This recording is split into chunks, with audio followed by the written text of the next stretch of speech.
Chorvoq tumanidagi 43-sonli umumiy o'rta ta'lim maktabida o'quvchilarning ma'naviy axloqiy tarbiyasini mustahkamlash, bo'sh vaqtini samarali tashkil etish hamda ijtimoiy faolligini oshirish yo'nalishida tizimli ishlar yo'lga qo'yilgan. Ushbu jarayonda maktab maslahatchisining faoliyati ta'lim jarayonining muhim yo'nalishlaridan biri sifatida namoyon bo'lmoqda.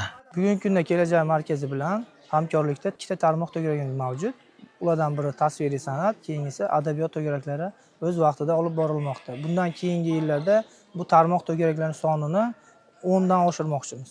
Ta'lim maskanida o'quvchilarning qiziqishlarini aniqlash va ularni rivojlantirish maqsadida turli ma'naviy tadbirlar, suhbatlar hamda amaliy uchrashuvlar o'tkazilib kelinmoqda. Bunday faoliyatlar yoshlarning fikrlash doirasini kengaytirib, qaror qabul qilishda mustaqillikni shakllantirishga xizmat qilmoqda.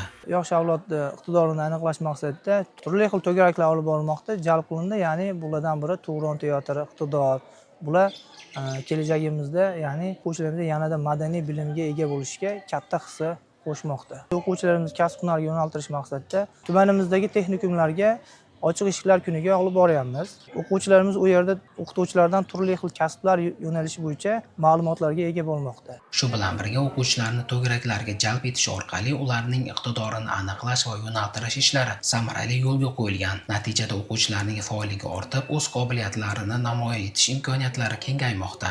Bitiruvchilarimizdan Qosimova Ma'suma 5 ta yo'nalish bo'yicha sertifikat qo'lga kirib, muddatdan oldin talaba bo'lish baxtiga muyassar bo'ldi. 10-sinfligimda ingliz tili fanidan C1 sertifikatini qo'lga kiritdim. Undan keyin esa yana tayyorlanib, 11-sinfligimda matematika va ona tili fanlaridan hamda majburiy tarix fanidan ham sertifikatlarni oldim. Bu natijaga erishishimda ota-ona va ustozlarimning mehnati juda ham katta bo'ldi. Boshqa tengqurlarimga ham maslahat berardim.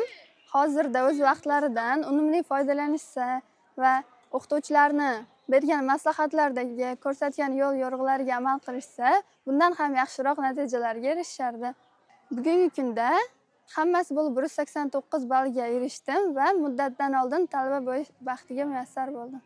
Tahlillar shuni ko'rsatadiki, amalga oshirilayotgan ishlar o'quvchilarning ma'naviy dunyosini boyitish, ularni ijtimoiy jihatdan faollashtirish hamda jamiyatda o'z o'rnini topa oladigan shaxslar sifatida shakllantirishda sezilarli natijalar bermoqda.